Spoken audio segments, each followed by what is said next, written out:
வாழ்க தமிழ், வாழ்க உலகத்தார். நான் உங்கள் அன்பு தோழன் பா மூவேந்திர பாண்டியன். நாலொரு திருக்குறள் வரிசைக்காக இன்று நான் உங்களை இன்முகத்தோடு வரவேற்கின்றேன்.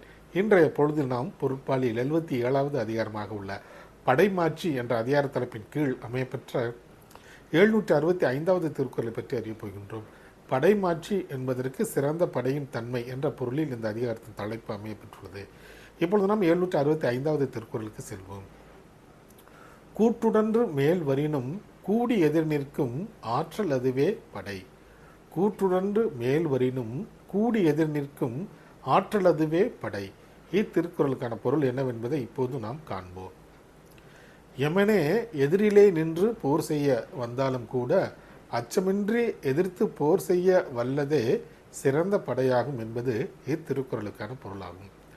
எமனே அதாவது கூற்றுவனே எதிரில் நின்று போர் செய்ய வந்தாலும் கூட அஞ்சாமல் எதிர்த்து போர் புரியக்கூடியத சிறந்த வல்லமை கொண்டதே நற்படை என்று இத்திருக்குறளுக்கான பொருள் அமையப்பெற்றுள்ளது. ஆம் தோழர்களே, வள்ளுவரின் வழியினை பின்பற்றி நாமும் வாழ்வில் எப்போதும் வெற்றியை காண்போம்.